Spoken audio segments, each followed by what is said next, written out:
Have you always known that you're on a soul path? And have you wondered how to gain real insight into the steps along your own unique journey?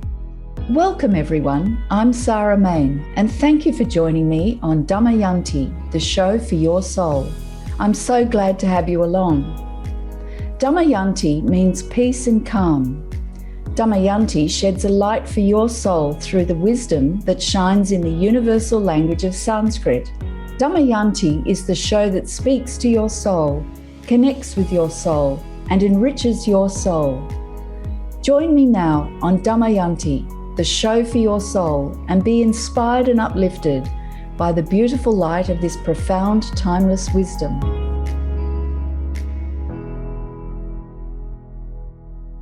Welcome everyone. Welcome to Damayanti, the show for your soul with me, Sarah Mane. And this is part 2 of a 2-part series of shows on the 7 stages to the path of freedom and self-knowledge.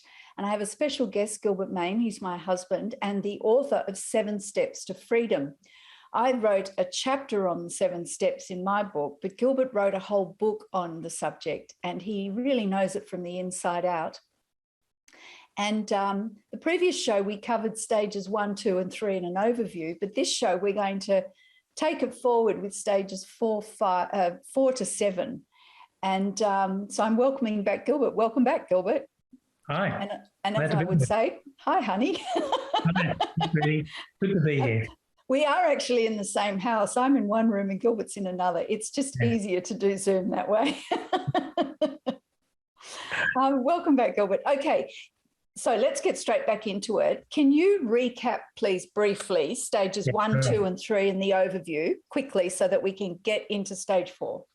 Okay, so the precondition is the ones in bondage, and the wise want us to be free. They say something, you come across something that inspires you, you nod, you say, yes, that's great, that sounds good. That's stage 1. Shubhechar is the input from the wise and the nod of acknowledgement from the journey, the person who's about to make the journey.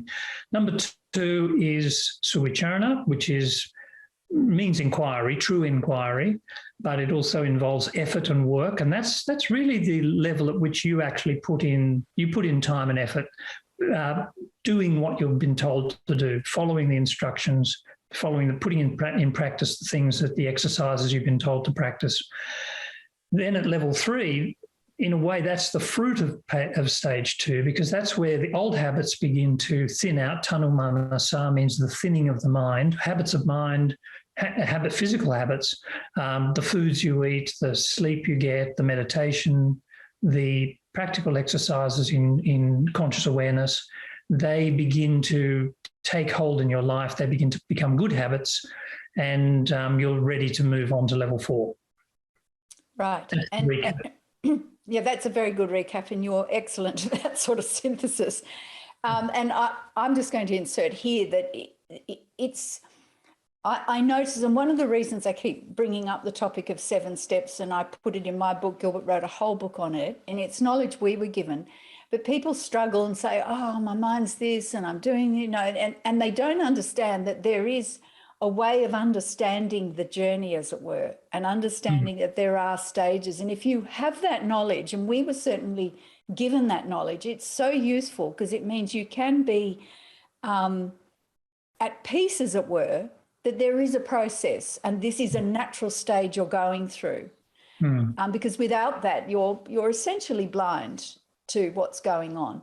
So anyway, that's my little piece on that. So over to you now. Tell us about stage 4, this move from 3 to 4. And it is a journey on one stage, but there's this sort of characteristics as the consciousness within us is evolving. Yeah. And in other words, the limitations are falling away. So it's not necessarily that we're going to now work at stage 3 or work at stage 4. It doesn't work like that. It's descriptions and characteristics of this evolution as the transformation is taking place. So over to you.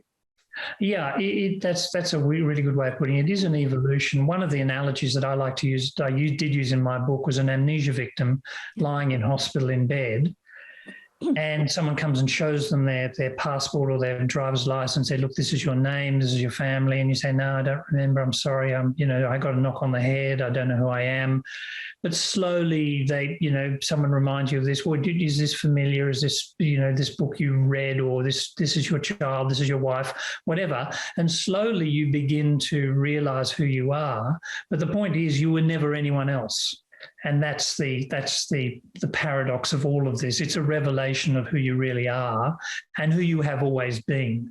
But yes, so the 7 steps can be seen as an evolution in that journey to self-knowledge. So by the time you get to level 3, the old habits have been falling away, the new habits have begun to assert themselves. And then at a certain point when the old habits, and they're not just habits of, I don't know, overeating or sleeping in, or their habits of thought of fear, for example, of being frightened of certain things, being anxious you have a habitual response to certain input where you become anxious or guilty or angry. And that's the sort of habit also that begins to attenuate, which is sort of good news for most people. People tend not to want to be anxious or guilty or angry, and that doesn't mean you don't experience these things, but they don't rule your life. And at level 2, if I could just say one other thing, we were told of a concept called the battle between yes and no within your being. And in that space, in the battle, in the friction that's caused in the battle between yes and no, which is basically stage 2 and 3, 1, 2 and 3, 1, 2 and 3, it lights a fire. And that fire is the fire of light, reason and intelligence and wisdom. And you do, in fact, it is actually good news that you go through struggle, because that is the friction that creates the battle between yes and no, creates the fire of wisdom and ignites the fire of reason. And it's at level 4 that light begins to shine, really. You know it. Other people may know it a little bit before you, your tutors, the people with you, your friends and family. But this is when you begin to realize that there is an inner voice.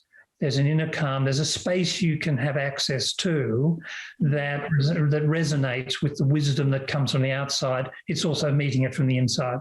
So level 4 is kind of like there's a platform there where, you still need to work, and there's no, you don't want to be complacent, but at the same time, it's a good platform, and you can teach.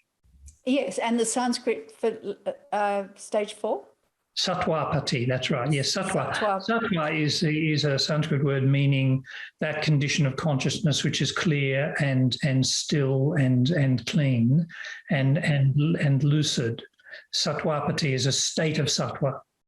Right. So we've now got Shubhechcha, the good impulse, the inspiration, the Suvicharana, stage 2, which is the inquiry, the application, inquiry and effort and application. Then we've got Tanumanasa, which is the thinning or the attenuation of the mind, the integration. Then we get stage 4, which is Sattvapati, which is this integration, isn't it? Into sort of a stage of strength. Yeah. And one of the descriptions I always liked, and you notice this yourself in whatever area, is that you don't readily or easily fall from that now. That is your sort of base level of strength. Whereas stage 1, 2, and 3, it's a growing thing. Some days are better than others, but it's a sort of a cycle of 1, 2, and 3, and you have to keep strengthening the inspiration. You have to work at it. Whereas stage 4, you sort of reached a level. And in simple terms, if you're overcoming a habit in just normal life, it's one where the temptations before are no longer have their pull. If you were giving up smoking, you're no longer desirous of a cigarette. So it's that level where those desires have fallen away. So let's move on before we lose time. So stage 4 sounds amazing in itself, but there's still 3 more stages to go. So can we just sort of wrap those up? please. Sure. Well, one thing that does happen at stage 4 is the nature of the effort changes. I mean, we all recognise the sort of effort you have to put in at 1, 2, and 3. It's the effort you have to put in. It's that practicing the forehand and practicing French. Mm. And the way one of our teachers, Leon McLaren, said was, he said, it's the difference of effort now is the difference between that effort and the difference between that effort. So right? I'm just going to say, those of you listening as a podcast rather than watching on YouTube, that effort, the first effort of stages 1, 2, and 3 in particular is imagine a tightly clenched, closed fist, right? Hold your hand up and close your fingers in and squeeze, right? That's the effort. It's effort sometimes. And then the effort changes to stage 4. This sounds mechanistic, but this is how it is. These are the characteristics of it. The effort changes to the hand being completely released and relaxed and open. Water would just run off. It holds nothing. So carry on. Yeah, it's that effort of letting go. You know, if you meditate and you have a mantra, there's a certain point at which you cease to repeat the mantra, to sound the mantra, to say the mantra in your head, in your heart, and wherever it is you repeat it. And then it's a letting go of that effort, and you just let the mantra go where it will, and you follow it. You just listen to it like it's someone else singing a song.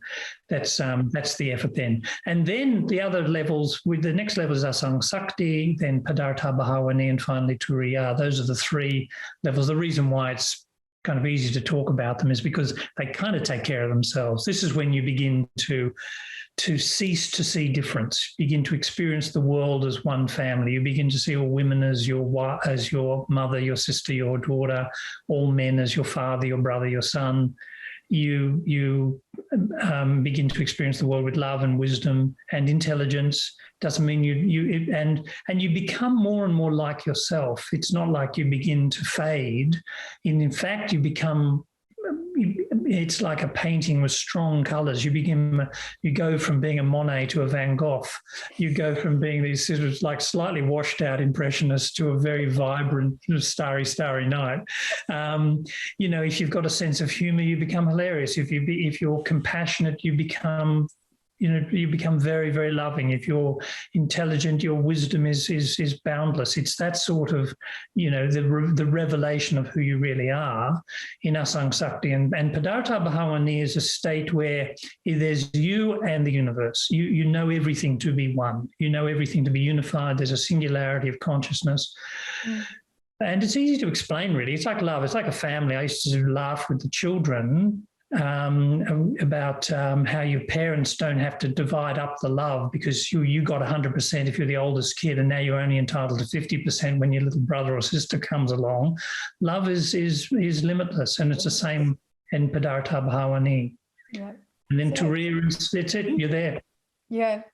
So you'll notice how we move quickly over 5, 6, and 7 because they do take care of themselves, and it's better that we don't engage too much mental gymnastics in that, because that just creates more bondage trying to control it. And the whole point is it's a surrender of all of that. So there is a shift, and that's why we need to have the knowledge of this process. So we'll take a break now, and after the break, we're going to talk about the 7 steps in total and making it practical. So we'll see you after the break.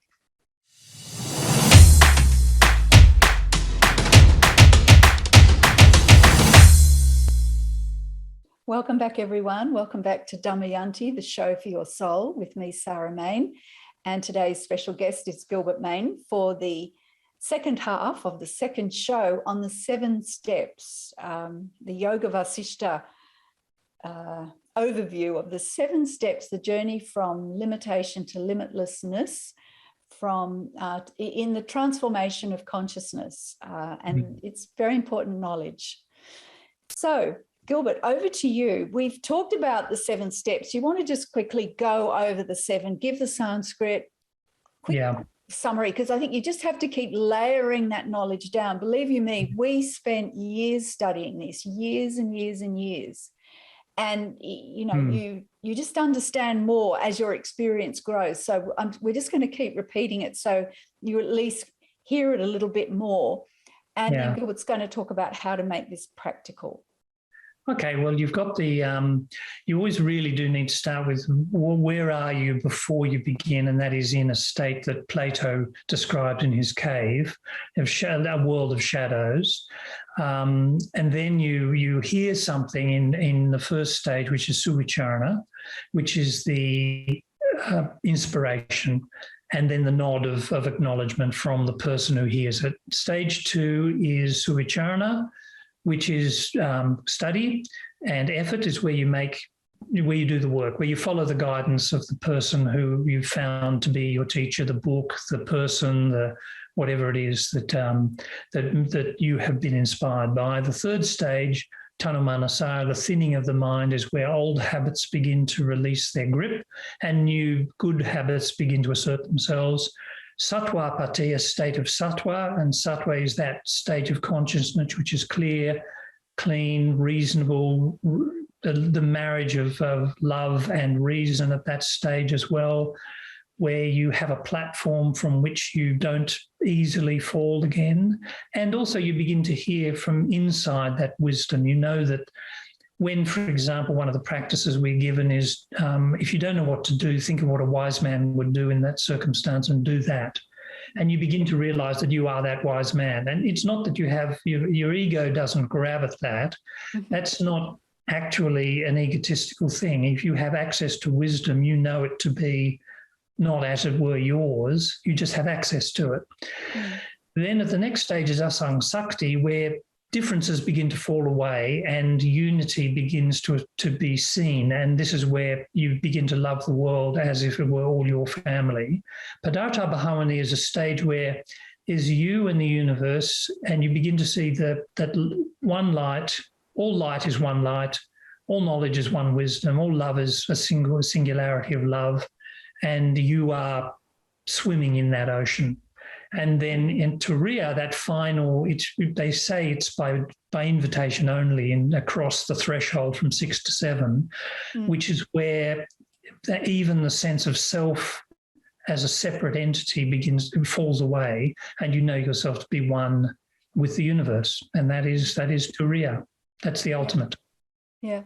And the Sanskrit, just say this so people get to hear, listeners get to hear the Sanskrit for a piece of the wisdom tradition that means the whole world is your family, is one family. You say the Sanskrit for that, Vasudeva. Vasudeva Kutumbakam is the Sanskrit for Vasudeva Kutumbakam.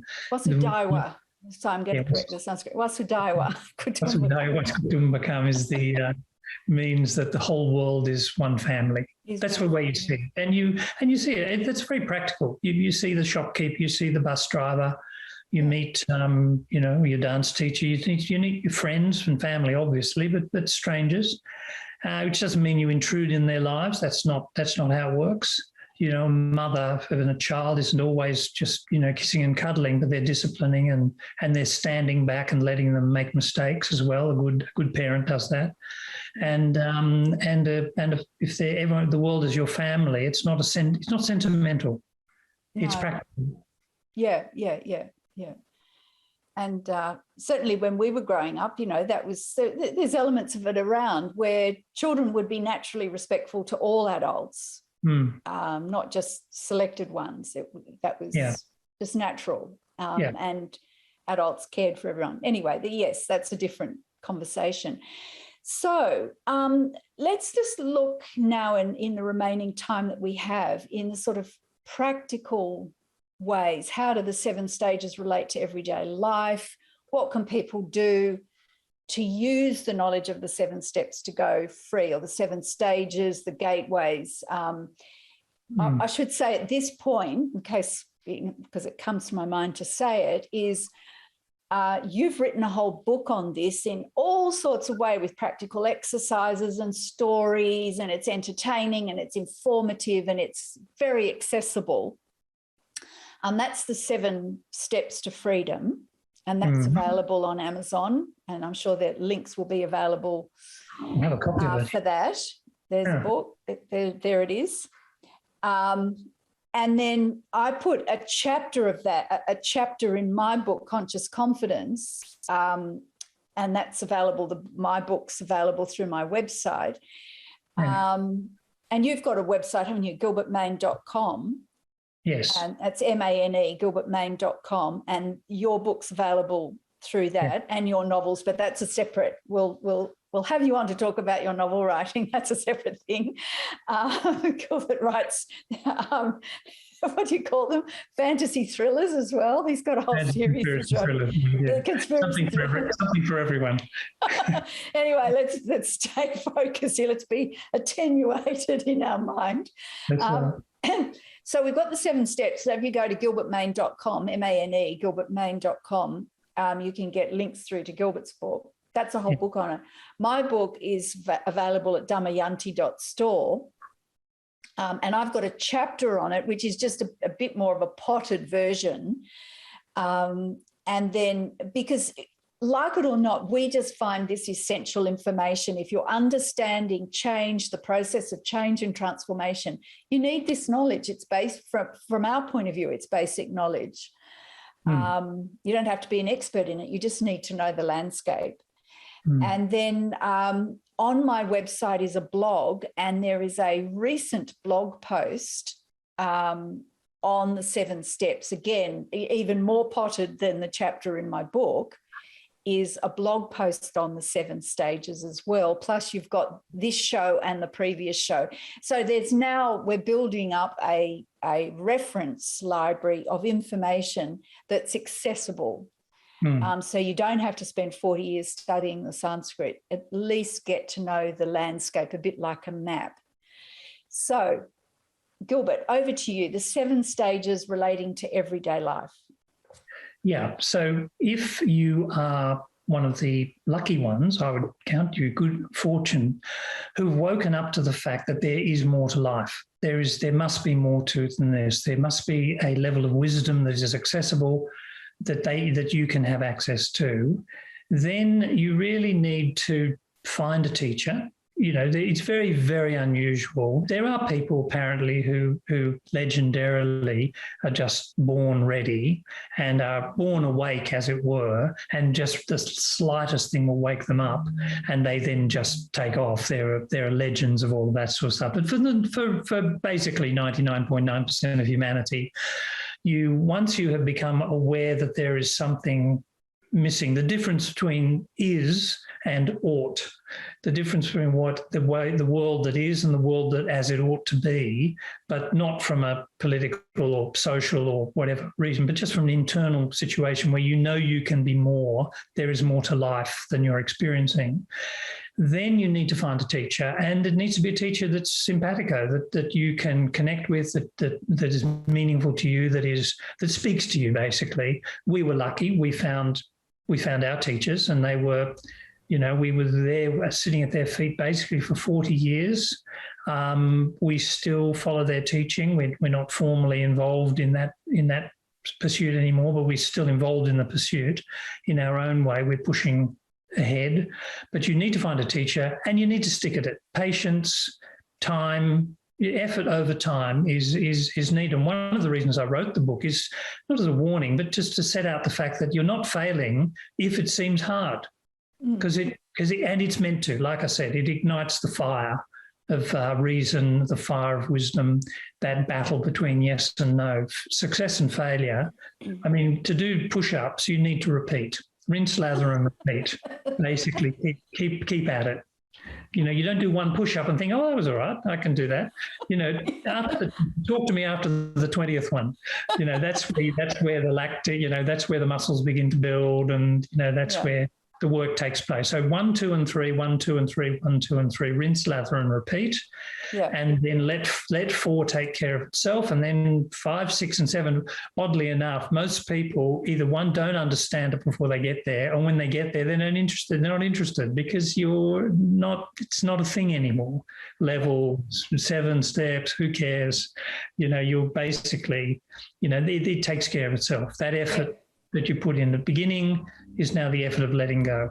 Yeah, that's wonderful. So it really is, just keep going. And if it's difficult, that's not a bad sign. That's a good sign. And I think that's probably a key message there. You're not meant to suffer all the time, but effort is required. And just think about a tennis player or someone doing a weightlifter or a ballet dancer. They work at it, and that inner strength. And that's where you develop resilience, strength, and it does take patience and application. So that's wonderful, and it's a good place to leave it. If you want to find out more, go to my website, damayanti.store.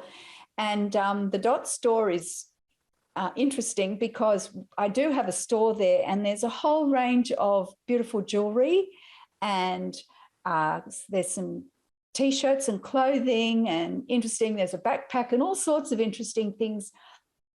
But they've all got a spiritual message on them. And the reason for that is so that you can keep that connection. And it's part of that part 1, 2, and 3, stages 1, 2, and 3 of keeping your mind bathed in that energy and in memory. And that's one of the reasons for the store. So go to my website, damayanti.store, and enjoy the products. So thank you, Gilbert. It's been wonderful to hear the 7 stages again from you. Good luck, everyone. Read Gilbert's book, read my book. There's a blog. There's all sorts of information. You can follow me on social media. I'm on Facebook and Instagram and also YouTube. So, and with that, I'd like to finish the show as I do with some Sanskrit. This is from the Brihadaranyaka Upanishad. Lead me from the unreal to the real. Lead me from darkness to light. Lead me from death to immortality. May peace and peace and peace be everywhere.